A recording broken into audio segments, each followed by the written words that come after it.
Halo, salam dan bahagia. Perkenalkan, saya Dolfonsi Soehardi, Kepala Sekolah Dasar Negeri Purok, sebuah sekolah yang terletak di Desa Pacar, Kecamatan Pacar, Kabupaten Manggarai Barat. Saat ini, saya hendak berbagi praktik baik tentang pelaksanaan tugas saya sebagai kepala sekolah yang memiliki peran sebagai pemimpin pembelajaran di tingkat satuan pendidikan. Praktik baik ini saya beri judul Menggerakkan Perubahan Sekolah Secara Tulus dan Total. Sebagaimana kita ketahui bersama, kepala sekolah memiliki multi peran. Salah satunya adalah sebagai pemimpin pembelajaran. Peran ini ditunjukkan dalam bagaimana kepala sekolah menjadi figur yang menjalankan filosofi Among Ki Hajar Dewantara, Ing Ngarso Sungtulada, Ing Madya Mangunkarsa, Tutwuri Handayani. Sebagai pemimpin pembelajaran, ia mesti menaruh perhatian penuh pada komponen pembelajaran, seperti kurikulum, proses belajar mengajar, refleksi dan asesmen, dan juga pengembangan guru, penumbuhan budaya positif sekolah, perumusan program sekolah yang berdampak, manajemen lingkungan sekolah yang aman, nyaman, dan menyenangkan, hingga pemberdayaan komunitas. Dalam cerita praktik baik ini, saya akan berbagi tentang 3 program yang saya gerakkan untuk dijalankan di satuan pendidikan yang menjadi bagian dari praksis peran sebagai pemimpin pembelajaran yang saya jalankan. 3 program ini dipandang berhasil membawa perubahan signifikan terhadap ekosistem pembelajaran yang berpusat pada murid dan kondisi lingkungan sekolah yang nyaman dan menyenangkan.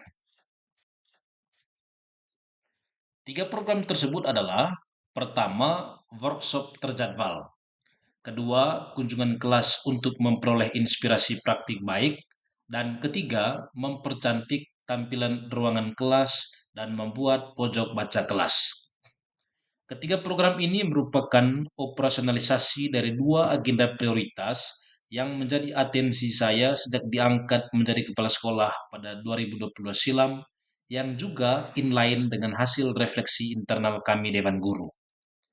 2 agenda itu adalah: pertama, peningkatan kualitas pembelajaran yang dimulai dengan pengembangan kompetensi guru; dan kedua, penciptaan lingkungan sekolah yang aman, nyaman, dan menyenangkan.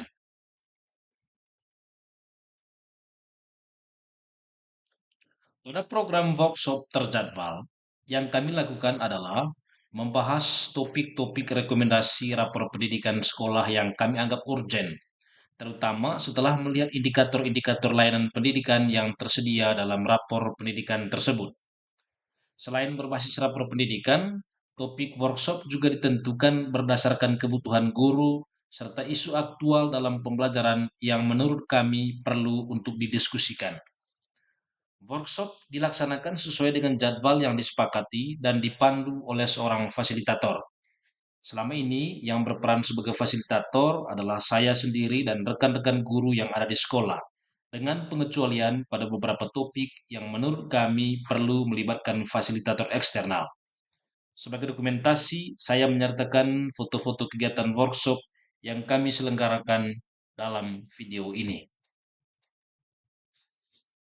Untuk fasilitator internal, diberikan tugas untuk mendalami materi topik dengan menjadikan PMM sebagai referensi utama.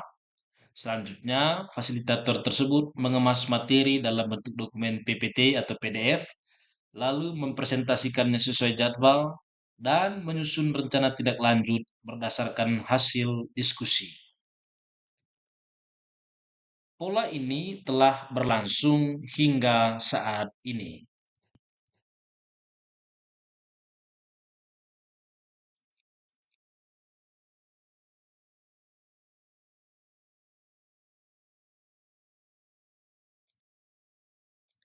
Selain fasilitator internal, setidaknya sudah ada 3 fasilitator eksternal yang juga kami undang sebagai pemantik diskusi.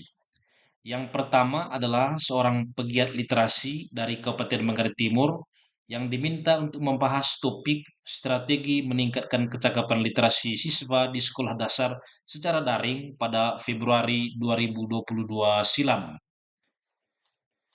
Yang kedua adalah akademisi dari Universitas Katolik Santo Paulus Ruteng yang diundang untuk membahas topik mewujudkan pembelajaran yang berpihak pada murid melalui penerapan model pembelajaran berdiferensiasi pada November 2023 lalu secara langsung di sekolah.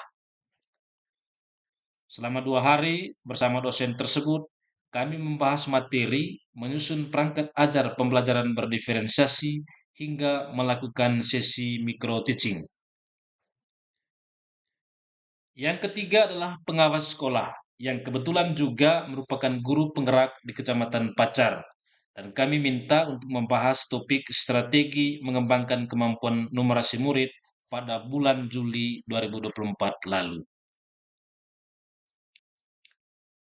Pada program kunjungan kelas untuk memperoleh inspirasi praktik baik, ada dua tujuan yang hendak dicapai. Pertama, membaturkan sejawat mengimplementasikan konsep-konsep yang telah dipelajari, baik dari workshop maupun yang dipelajari secara mandiri, agar kualitas pembelajaran dapat terus meningkat. Dan kedua, mendapatkan inspirasi praktik baik dari rekan guru secara langsung. Pelaksanaan program ini secara teknis adalah guru-guru yang ada dibagi secara berpasangan. Lalu disepakati jadwal bagi pasangan guru tersebut untuk mengunjungi kelas dari rekannya secara bergantian dan melihat aktivitas pembelajaran yang dijalankan.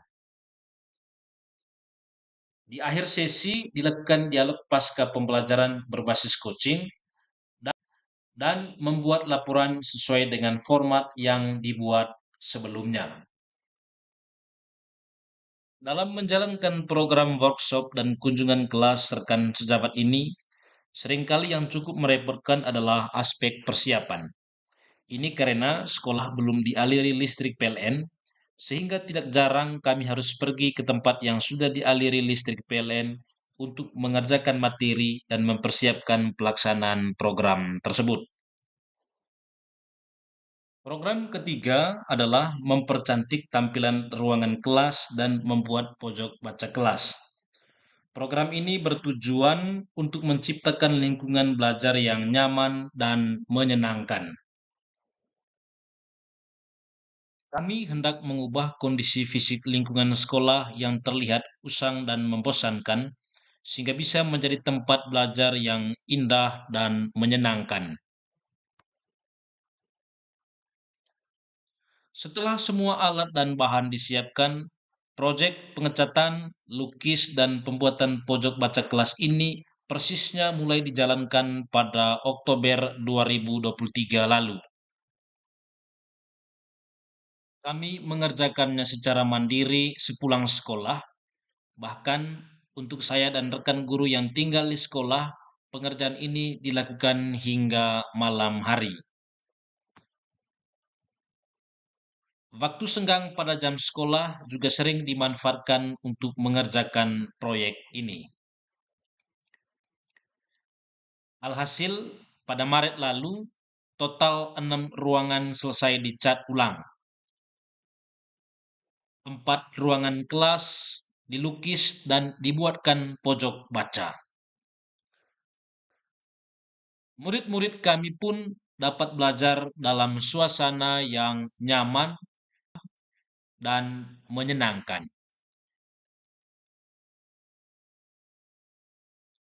Ketiga program yang kami jalankan ini telah membawa perubahan signifikan pada cara kami mengajar, ekosistem akademik di sekolah, serta lingkungan pembelajaran yang nyaman dan menyenangkan.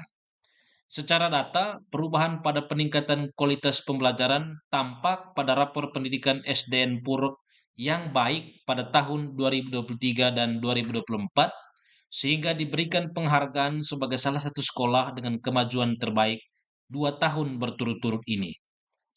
Penghargaan ini disertai dengan bantuan BOS kinerja kategori sekolah dengan kemajuan terbaik juga pada tahun 2023 dan 2024. Keberadaan BOS kinerja ini pun sedikit membantu pembiayaan program dan operasional sekolah kami. Mudah-mudahan praktik baik yang saya bagikan ini dapat menjadi inspirasi bagi guru dan sekolah-sekolah lain. Salam dan bahagia.